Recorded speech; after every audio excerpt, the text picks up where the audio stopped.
When I talk to women who are thinking about leadership positions in sports, a lot of what you need to be a women leader in any sector.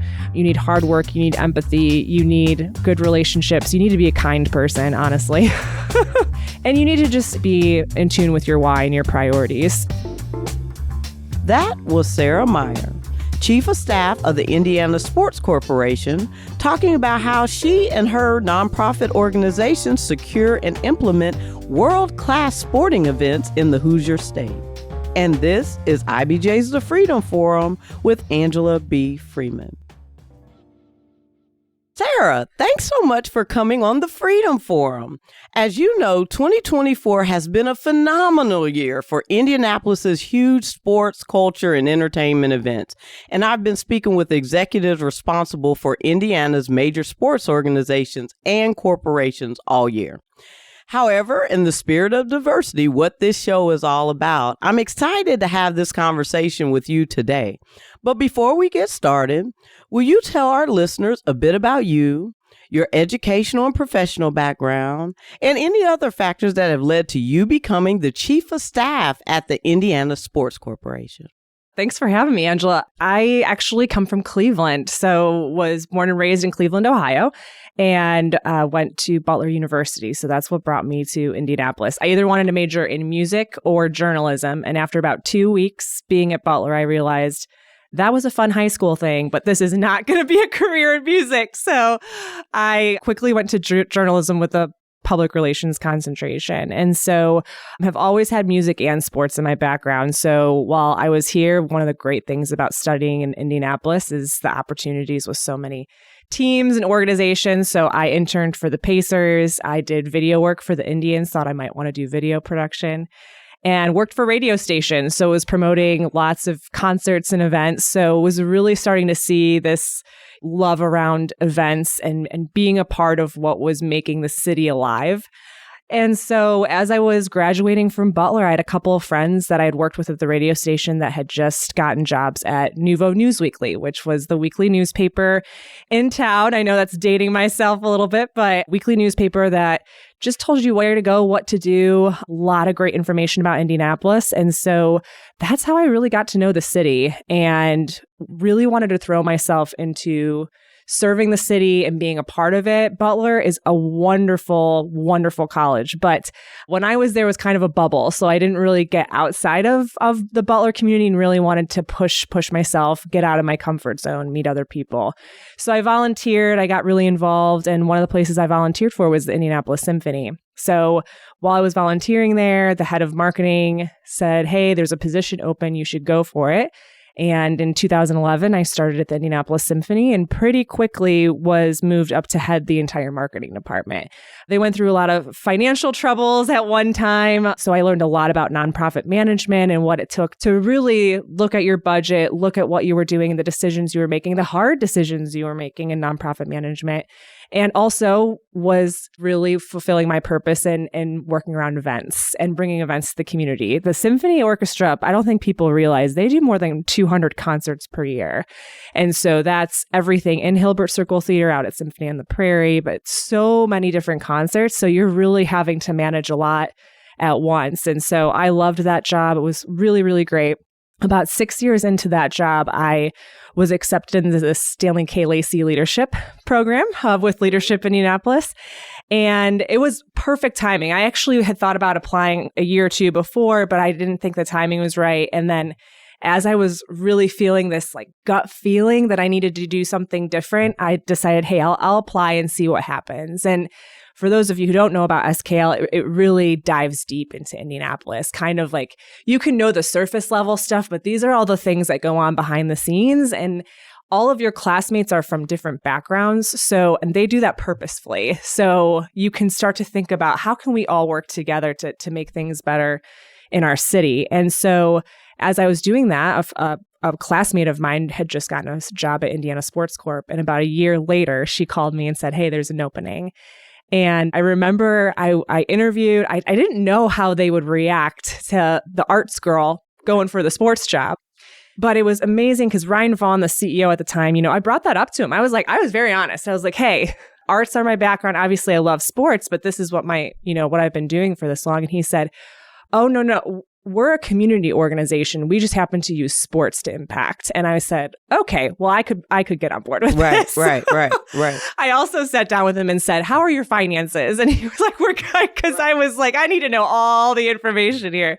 So I started in April of 2019. And then, about a year later was when COVID hit. So we've been through a lot as far as managing the event space through the pandemic and figuring out how we can continue to serve. And now 5.5 years later, I've been able to work on amazing events like the March Madness. We hosted all of March Madness in 2021.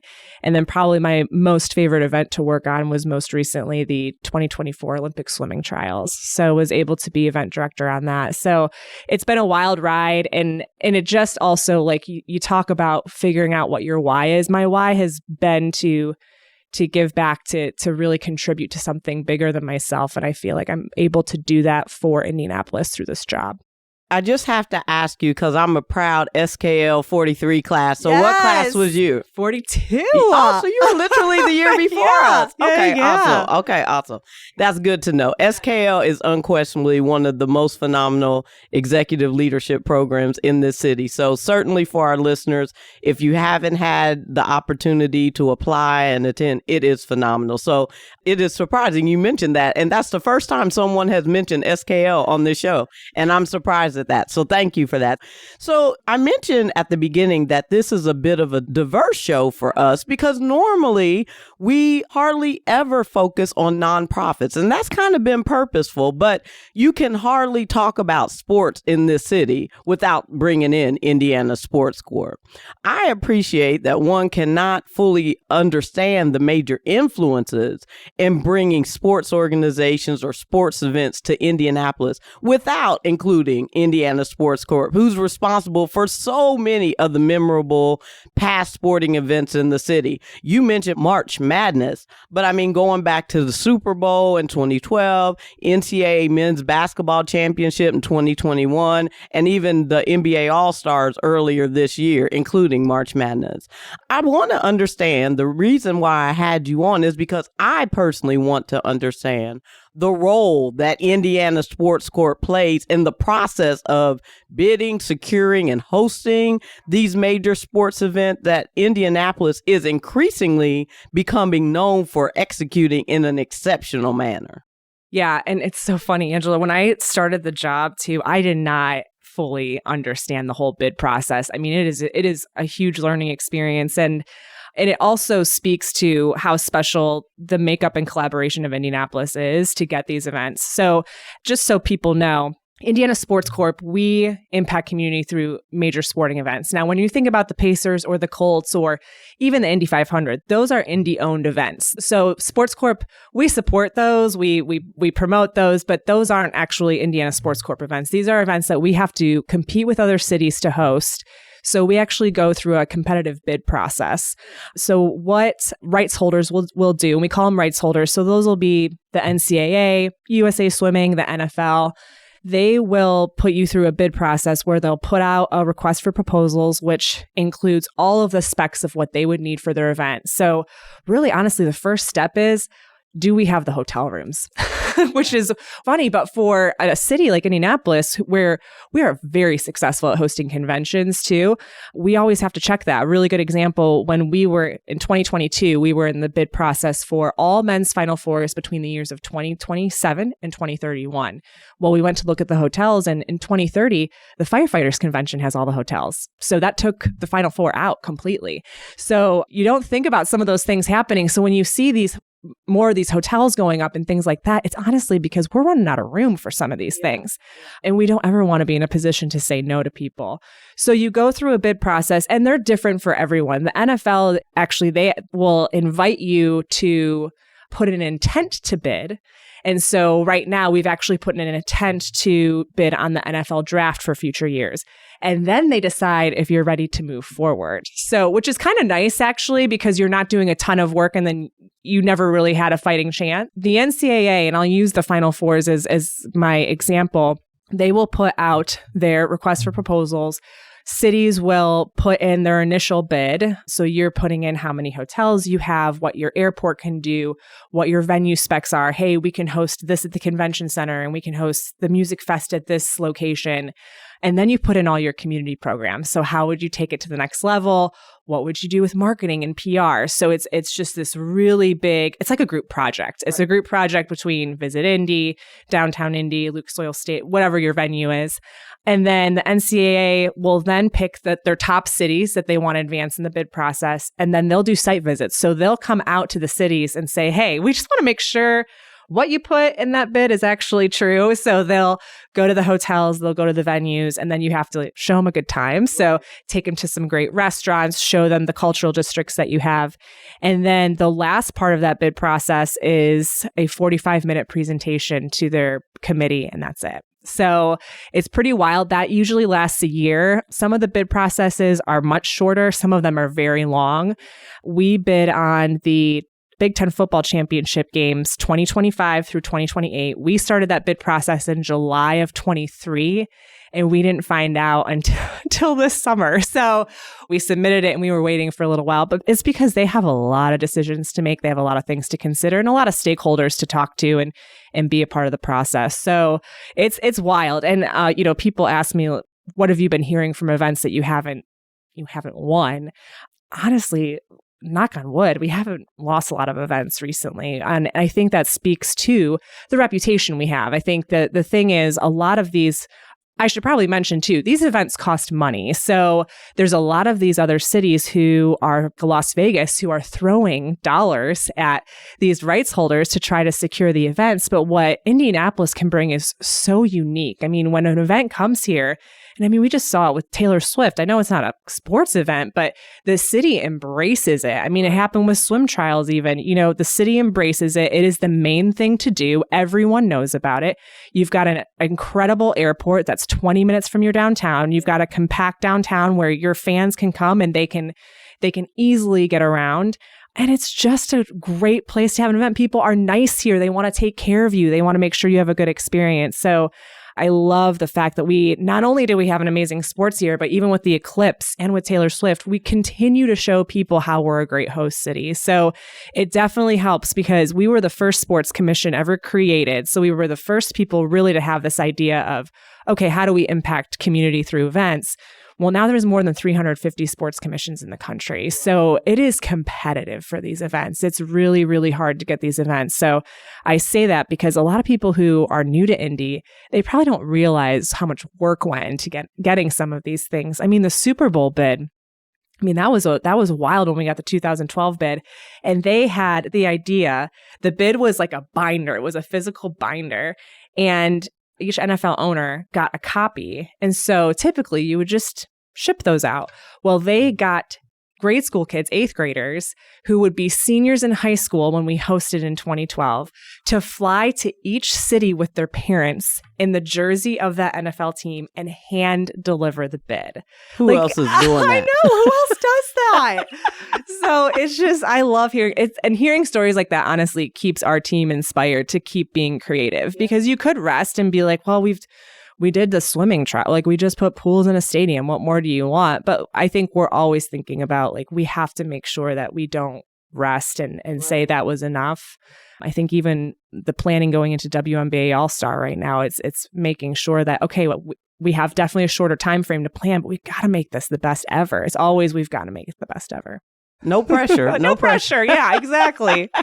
So as a nonprofit organization, who or how do you secure the numerous volunteers that are required to pull off these huge events so flawlessly? For example, is there a particular technology that's used, or how do you get the word out to the Indianapolis and surrounding communities that volunteers are needed to implement these major sports events and all the additional installations and activations around the city that, again, Indianapolis is becoming more and more known for? We've had such a strong volunteer base since we started back in 1979. The Pan Am Games in 1987 had 30,000 volunteers. And when I think about engaging 30,000 volunteers at that time, without email, I was like, what did you do? Were you just calling all these people? Like, did you, that just blows my mind. But we actually have people who still volunteer with us that volunteered in 87 for the Pan Am Games. It's pretty wild. But we've built up this database of people who are really loyal and really see, again, the why in these events. And we have great relationships with even universities too. So we can get people pretty young as they're starting their career and they see it as a great opportunity.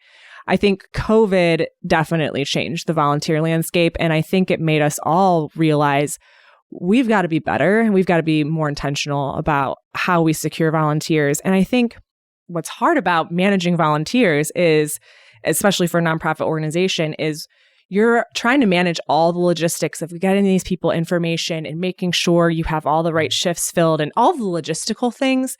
And it's hard for that one person to also focus on the intentionality of being out in the community and making relationships and saying, we want you to be a part of this event too. And I think COVID made us really step back and think, like, I don't know if we've been great at trying to recruit new people, at trying to recruit people who reflect the diversity of our city.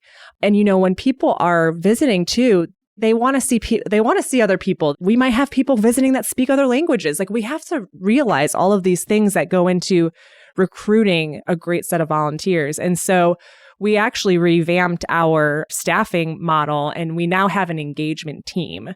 And so that is a team of people who are really focused on community engagement, volunteer engagement, making sure that we're meeting people where they are. So they realize that they are supposed to be a part of these events. You are invited to the table as well. And I think that was the original intent of this sports strategy so many years ago. But I think we might have lost that a little bit. And honestly, it's because it's a lot of work. And I commend our leadership for being able to see that was a step we needed to take if we were really going to be able to recruit new people and get new people in the fold, because we have a lot of volunteers, like I said, who have been with us for years and years and years, and they are wonderful people. But you also have to think about what are the opportunities for other people who want to be a part of what's happening here downtown. So you mentioned previously that you've had previous career stints in journalism and media. That's where you got your degree. But you've been involved with the Indians and the Pacers and Nouveau News and radio and even a little bit in politics, I saw. Just a small stint there. But you mentioned your longest career stint was at the Indianapolis Symphony Orchestra. So I want to know, how did those prior roles in marketing for different entertainment venues and industries help prepare you for your current role at Indiana Sports Corp now? And what did you learn in those roles that you believe is enabling you to be successful in your current role as chief of staff? As a marketer, when you realize that you're not your audience, you're finally getting somewhere. You're not always your audience that you're marketing to. And I think that when I started at the Symphony, we performed so many different kinds of music. It could be pop music. It could be classical. It could be Yuletide, which is very family friendly. It could be Symphony on the Prairie, which people really just want to go out and hang out and have a good time on the grass, But you have to be messaging those people all differently. And you have to be very aware of how to connect with all of those different audiences. And I think when I got out of my own way and said, okay, how I would receive promotions and messaging about this is not the same as how this person would or how this person would. And I think that once you realize you don't know it all and that you do need diverse perspectives in the room, whether that's age, whether that's race, I think that that's so helpful, because you then realize, okay, this is how I do my job. And even when I'm making decisions at Sports Corp, I'm not a mom. I've got moms working for me, and I need to respect what they need out of a great workplace. I think it's so funny when people will try to schedule like 7:30 meetings. I'm like, I've got moms who have to drop kids off at daycare. Like, can we just consider that? So I think when you realize that you need to be a better listener than a better talker, I think it just helps you overall. And it definitely, I think I learned that first through marketing. And then as I started managing people, that's really helped me be a better manager, is to come from a place of empathy, wondering, always being curious about what other people needed, but also displaying a really strong work ethic. I mean, at the Symphony, at Sports Corp, I work really, really hard. Yeah. And we always talk about, work-life balance. And we just had a staff retreat a couple of weeks ago. And our facilitator called it life balance. Work is a part of your life. And so I'm getting married in a week and a half, actually. And right now, work is not my top priority. And I'm fine saying that out loud. And I'm a very hard worker. But like, your priorities are going to shift based on where you are at in life. And that's okay. So I think I've kind of went from marketing to just like life philosophies. But yeah, I think all of those things I learned at the Symphony through marketing, and then really learned about nonprofit management and then people management. We're all in those 8 years, really. Just learning through a lot of change management too. I mentioned earlier, the Symphony went through a pretty big financial crisis and had to lay off staff members. And that was really, really hard. And especially if you were young and you had never been through something like that, and just being able to communicate and make sure we were all on the same page and take it day by day was a lot. So honestly, I remember starting to go through when COVID was hitting, and we were actually at the Big Ten basketball tournament, the men's basketball tournament, and the women's was the week before. And that's when we were starting to think like, oh, we might have to take some precautions, like put more hand sanitizer out, things like that. But honestly, the financial crisis and all of the crisis comms I had to do for the Symphony, I was ready. I mean, no one was fully ready for COVID, but like I felt confident. And I actually thought about like, I'm confident right now because of, stuff I went through at the Symphony. I'm sure you've had moments like that too, where it's like, I'm reacting like this because I learned from this past experience. So I love my job right now, but I am super grateful for what I was able to learn at the Symphony, because it taught me a lot at a young age about not only how to be a better marketer, but about how to manage people better and really put myself in their shoes.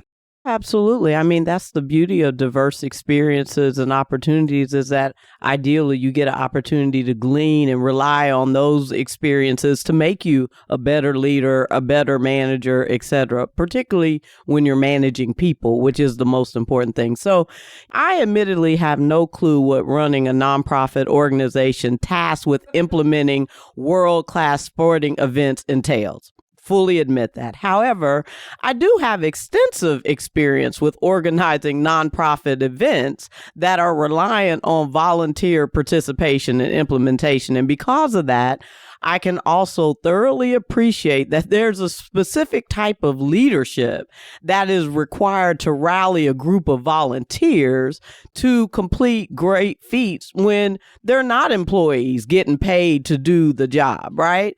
So can you please describe what your day-to-day job entails and how you're able to lead and influence those in your organization, and particularly the volunteers, to effectuate these world-class events that Indianapolis continues to build a world-class reputation for being able to implement? And what successes have you had in your role to date that you're particularly proud of? In my role, day to day, it's always different. I think that's one of the things I love about Indiana Sports Corp is our schedule is different every single year. I mean, we had an NBA All-Star and a swimming trials this year. We have a WNBA All-Star next year, and tons of basketball events always. But that's kind of the nice thing, is that it's always changing, but you have to be able to be flexible with that.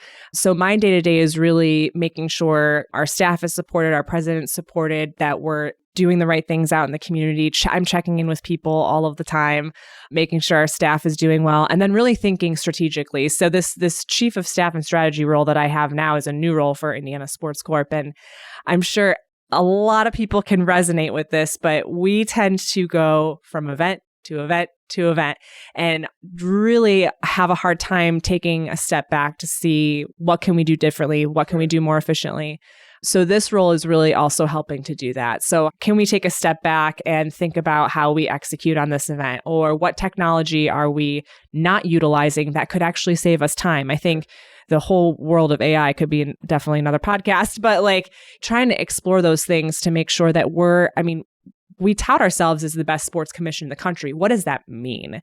How do we take care of our people? How do we take care of our events? And how do we engage our volunteers well? I think too, my whole leadership philosophy too has always been lead by example as well. So there's nothing, I think all of my employees, all my teammates have seen me do like the grunt work, and they see me do the leadership work. So I'm not afraid to do either. I've done all of it. And I think that's what our volunteers need to see too. They don't need to see us sitting around. They need to see that we're out in front and we're making those relationships, cultivating those relationships, and then also just treating them as real people. I think that's the great thing about the Sports Corp staff is we know that our nonprofit organization of 33 people cannot do these events by ourselves. So we truly, that gratitude that we have for our volunteers comes from a very authentic place. We know that this actually would not be possible if they weren't here.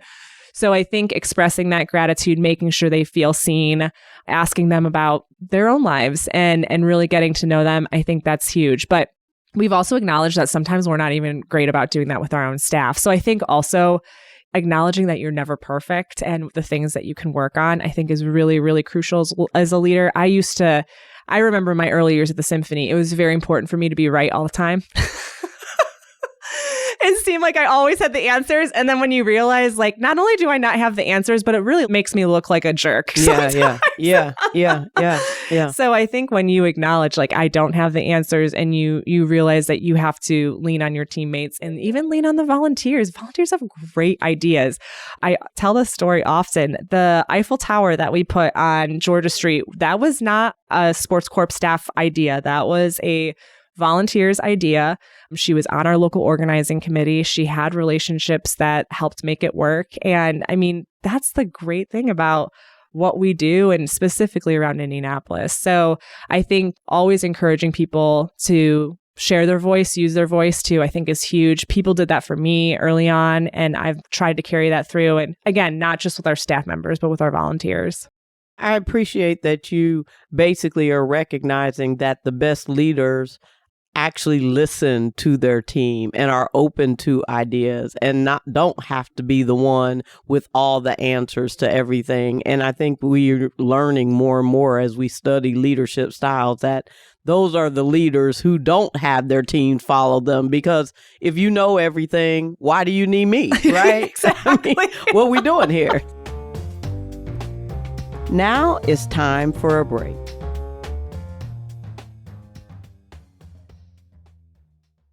Get caught up on the state's top business news every business day with the Inside Indiana Business Radio On Demand podcast. Available now at InsideIndianaBusiness.com, Apple Podcasts, Spotify, or wherever you get your podcasts.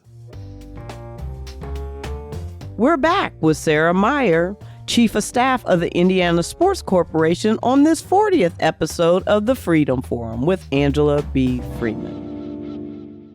So as a woman in such a unique leadership position, what has been your experience in ascending to leadership in a sports organization when sports is still so male dominated? What have you found to be particular strengths that you bring to your role and your team outside of what you've already mentioned? And are there experiences that you're willing to share that exemplify some of the unique challenges or biases, microaggressions, or barriers that women often experience along their career path to leadership in Indiana and, quite frankly, across the country, no matter whether you're in sports or private practice or corporations, government, all the things?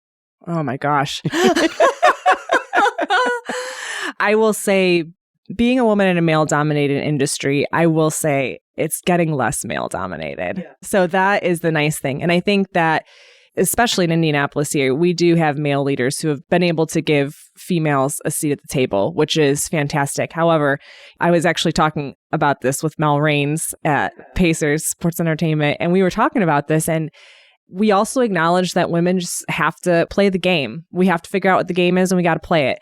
What I mean by that is, I think men can walk in a room and they can sit down and that's it. I think women, we're going to assess who's in the room. We're going to figure out who we need to talk to. We're going to make those, we really have to play the game and make sure that we're getting in front of the right players to be able to advance our ideas. And then once we do get in that room, make seats for our other female leaders in the room as well. So I think that's what's helped me out a lot. And I think also using your voice, but realizing, again, when you should be listening. I think just advocating for yourself as much as possible, but also realizing the work that you have to do and how you have to prove yourself and who you have to prove yourself to. I think one of the reasons that I've gotten so far is, honestly, some of this comes from the symphony. You have a board of directors, you have people who if I can prove to these individuals that I can do my job, I can have a seat at the table, then I can move forward. And so I think that's what,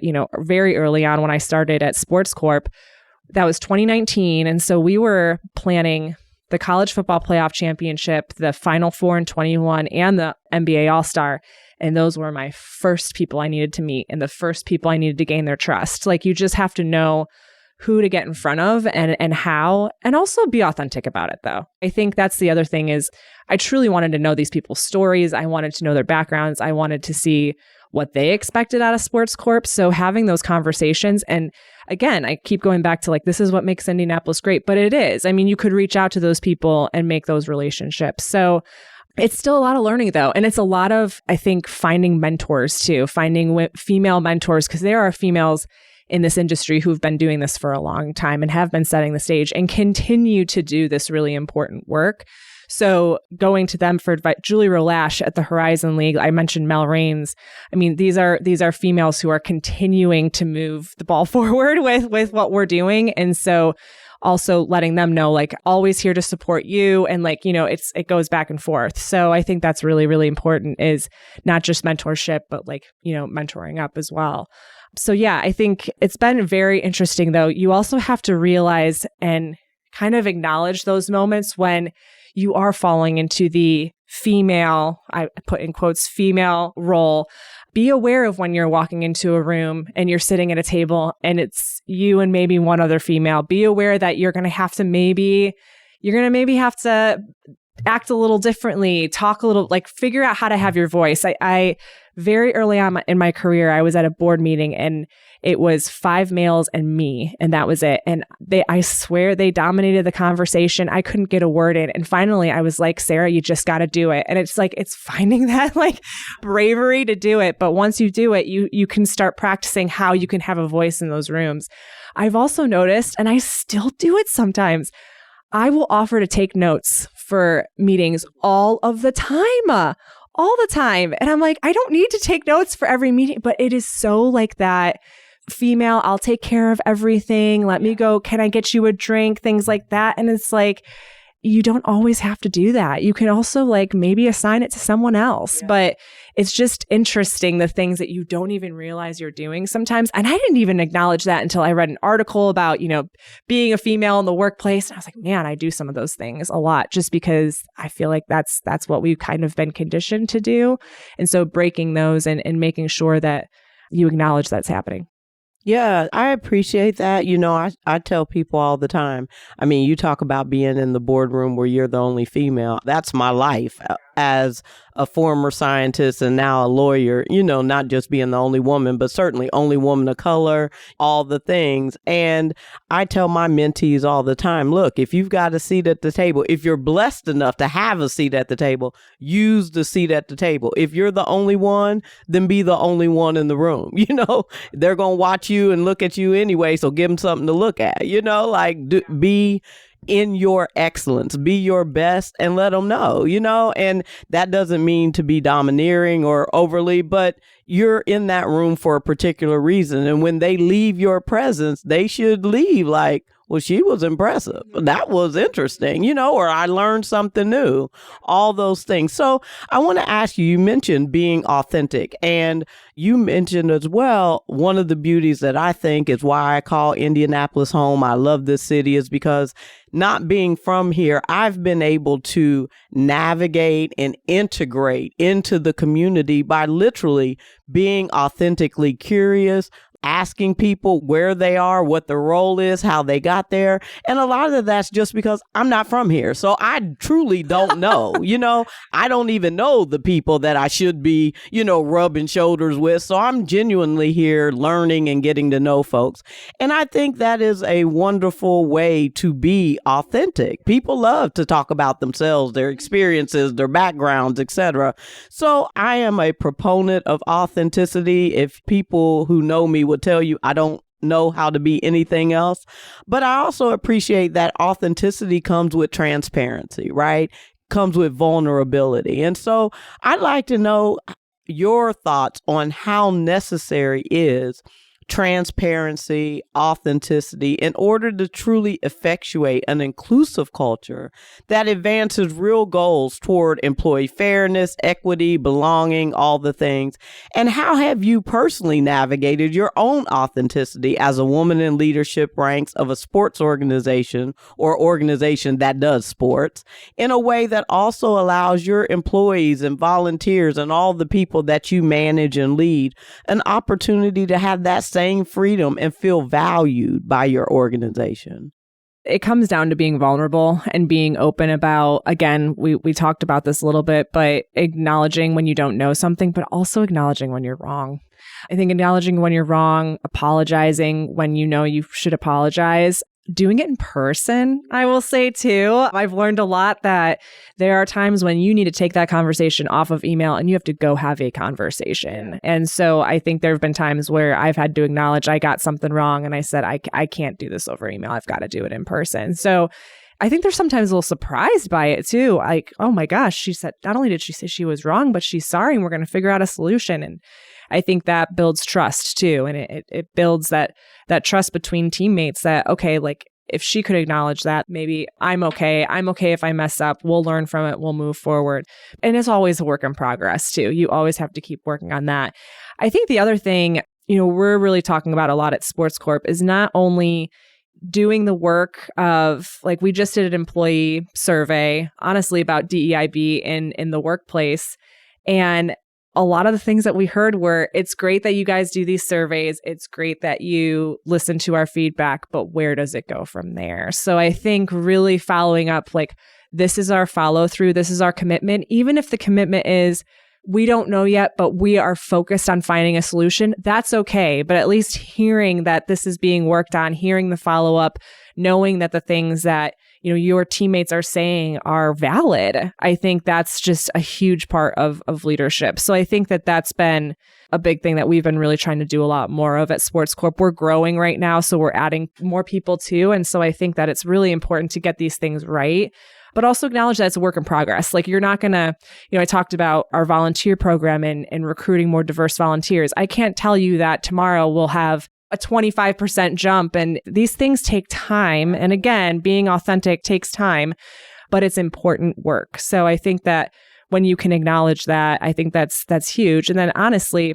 what we see is just the payoff in people staying around and being committed and wanting to really see their careers through with us. And again, being really committed. So I think it's just all about that vulnerability and acknowledging that we're not always going to get it right, but we are trying and we truly care about our people and our mission. And that's how we're going to move forward. Yeah, I think that transparency and just saying, look, we don't have all the answers right now, but we're thinking through it. I think that's real because it's a lot better than just, okay, we're throwing stuff at the wall and we'll see what sticks, right? We'll do 10 events and whichever ones you all like the best, or, being more intentional and purposeful will absolutely garner greater dividends over the long haul and continue to let your team know we are thoughtful and hear you. And this is on all of our minds. So I think that's great. And thank you for sharing that with us. So what would be some of your advice for aspiring leaders, particularly women or diverse women who are interested in getting more involved in sports organizations, sports cultures, and leading? What are a few of the key leadership skills or characteristics that you should hone, per your perspective, to be effective in these kind of leadership roles and in these still male-dominated sports organizations, and particularly as the opportunities for women continue to grow in sports, in light of so many gains, for instance, the WNBA and all the focus that's been on women and women in sports? Obviously, everyone's not going to be the athlete. So how do they begin to ascend and integrate into these sports organizations such that they can aspire to be a leader one day? I think it goes to the we're stronger together type of thing. And I think that what I've learned is it takes time and it takes the intentionality around developing those relationships. When I started, obviously, like again, went from arts to sports, I really did pick out the people that I knew I had to get to know and I had to build their trust. And I've talked to a lot of females recently who have said, hey, I think I want a career change. I'm thinking about sports. And I'm very honest with them. Like it takes time. It's going to take having a lot of coffees, a lot of conversations, possibly doing like volunteer work, things like that. Like I said, I mean, I was 6 years into the symphony when I decided I wanted a career change, and that career change took 2 years. But it took a lot of the having the coffees and I mean, like we mentioned SKL, like opening yourself up to the maybe uncomfortable experiences to get out of your comfort zone and figure out what you want to do and where you want to be. I mean, like I said, I don't have a huge sports background, but I got here because of hard work and knowing the right people, honestly. I mean, if I hadn't known my classmate at SKL, I might not have known that job was even an opportunity. So I think that that's a huge part of it. So when I talk to women who are thinking about leadership positions in sports, a lot of what you need to be a women leader in any sector. You need hard work, you need empathy, you need good relationships, you need to be a kind person, honestly. And you need to just be in tune with your why and your priorities. So I think that that's a huge one too, because that's just going to build your team around you as well. So, like I said, people ask me if they want to do a career change. I just say, start talking to people, start having coffees. And again, back to what makes Indianapolis so great. I mean, Angela, we're meeting for the first time, but I swear, if I probably reached out to you on LinkedIn and said, hey, really just want to get to know you, do you want to grab coffee? You would probably say yes, right? Absolutely. Exactly. Do all the time. Exactly. And I tell students this too a lot. I say that you do not get this in every city. I've heard it. I know it. So reach out to those people and they'll probably connect you with another person. And I mean, it's just so crucial here. And then obviously, like I said, volunteering is such a huge part. And we at Sports Corp, just a little plug here, we have local organizing committees that we build around all of our events where we take leaders within the community, and that could be young leaders to we have folks that are retired who are working on these events and helping us plan and market and promote and do logistics around these. And those are great ways to get involved. So we're currently recruiting right now for Men's Final Four in 2026. And we are always recruiting for an event. So if you reach out, there's a likelihood that you'll be able to get involved pretty quickly.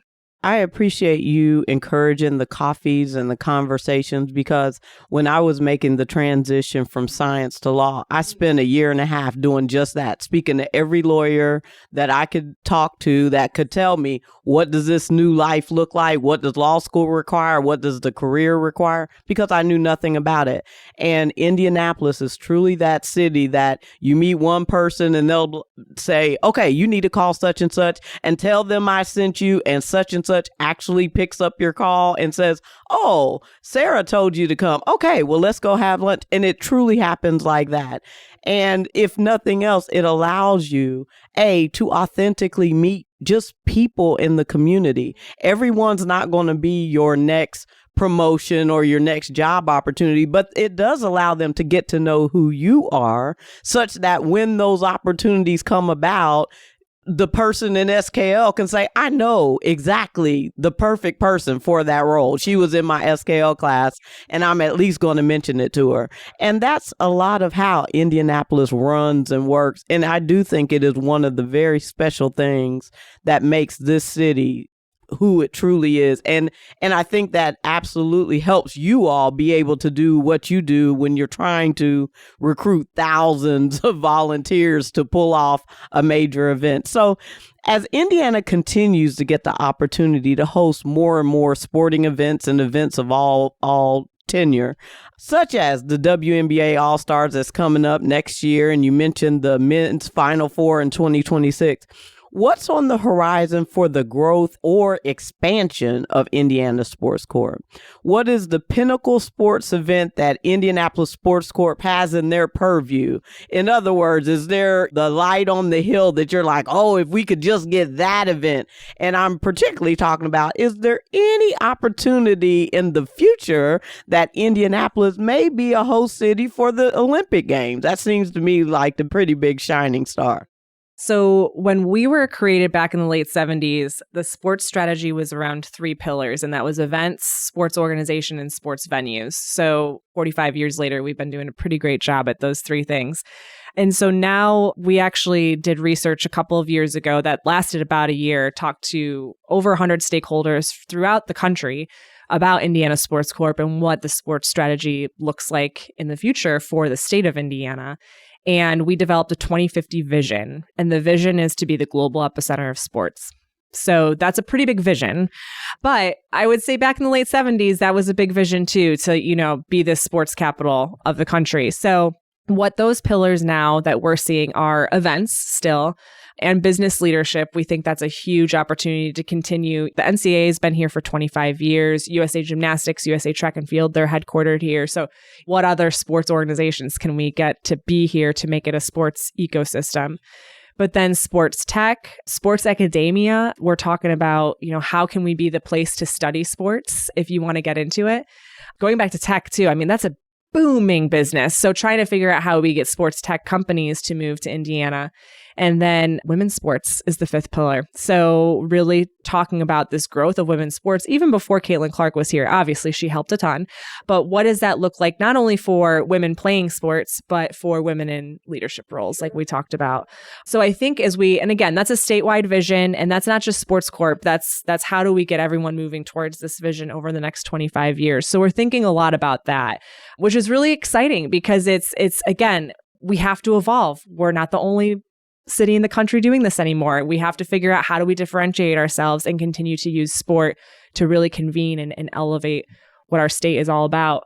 Events wise, we would love to host multiple trials. So if we could do like swimming and gymnastics or swimming and track and field, or, a combination. Even, we did diving back in 2021. So like we're trying to see all the opportunities to be kind of an Olympic hub, because we'll see. When we were in Paris for the Olympics, it was incredible. And there was a little bit of, I think we could do this. Yeah. It's definitely not off the table. I think probably in the 40s, which sounds 2040s, it would be further out, but it's definitely not out of the question. I think a lot of what previous cities have gotten themselves into is they'll build infrastructure for the Olympics and then they won't use some of those venues ever again. So it's just a huge way to lose money. So I think if we can, and we have a lot of great venues, and we have a lot of great venues statewide. So I think that's what we're seeing from some of these other Olympic Games. They're not having all of the events within walking distance, for sure. Even the LA Games, they're having events in other states. So I think if we can think big like that and figure out how to do it, we definitely have the people. We definitely have, we have the people and the leadership. I'm sure we'll continue to have that to do it. I think it's just making sure that we don't lose a ton of money on it and make sure it's really beneficial for the people that we serve. And have those hotel rooms. Exactly. All the hotel rooms. Because that's going to need a lot of hotel rooms. Exactly. Yeah. Yeah. So, Sarah, it's been so nice speaking with you. As we wrap up, I want to ask you a question I ask all my guests, because I think it gives a broader view of how Indiana just continues to evolve with regard to diversity, equity, and inclusion on so many levels. So what do you believe to be one of the greatest advances that Indiana companies have made with regard to catalyzing a more diverse and inclusive corporate workforce that's also reflected at all levels of who's your business? We've been talking about leadership and executive roles. So, from all entry level all the way up the food chain. And what are 2 or 3 tools or tips or resources that you'd suggest to any corporate leader in the state who's serious about continuing to make their work environments and leadership ranks more inclusive and equitable for all people? I really give credit to the companies who acknowledge that they've had it wrong and they need to get it right, and that it'll be a process, and they're investing in the work. So I think there's a lot of organizations out there that I think have been doing that and have been saying, we don't know everything. That's right. We're learning. We need to actually rely on some of the experts to help us do this work. So I think that's been great to see and great to hear people acknowledge that. And we've even done that at Sports Corp too. I think a big thing that I would love to see more of, and I think people are doing more of, is investing in those resources for talent recruitment, for sure. One of the things is if you don't have the pool to hire from, then you're not going to hire a diverse candidate. That's just how it is. But also when you think about recruitment, Well, when people look at your website and look at the people that you have on staff, like, is it a place that they even want to apply because they don't see themselves there? So again, going back to, this is a long process. This is and it takes a lot of work and a lot of investment. So I think getting down to the basics, it's how are you recruiting people? How are you going for that talent? How are you meeting them where they are too? So I think that I've seen a lot of great organizations around Indianapolis start to really put resources in that work. I've mentioned Pacer Sports and Entertainment, but I think they do a phenomenal job. They have career fairs. They have a lot of things with engaging high school students and college students. And I think it's a great way for them to, again, meet people where they are and show that their talent recruitment is really important to them. So I think that's a huge place where I think companies need to invest. And again, that engagement piece, like I said, I acknowledge that is hard. Like, you have people who are probably working on all of the HR benefits and all these things, but then you have to have people actually out in the community trying to recruit people. So again, for nonprofits, I think we're working on that a ton. I think a lot of sports organizations are working on that. But again, it comes down to being intentional about that outreach and that engagement. And certainly I appreciate, to your point, that if you make that investment early, that kind of leads you to being able to have the diverse pool of talent when you're looking at the executive leadership ranks. If you can recruit diverse talent here and keep them here for a while, then they will ascend the food chain to the leadership ranks in due time, and you'll have and build that diverse pool. So thank you for that. That's a really good acknowledgement and great advice for so many others in the city who are trying to do the work and get this better so that we can keep our diverse talent and continue to grow our workforce pool. So Sarah, thank you so much for your time today. This has been great. This has been a wonderful conversation. Super looking forward to all the sports events that we have coming in 2025 and 2026. And again, thank you for being on the Freedom Forum. Thank you again to Sarah Myer, and thanks to you for joining us on this 40th episode of IBJ's The Freedom Forum with Angela B. Freeman. Please come back next month for another conversation about diversity, equity, and inclusion in the Central Indiana business community.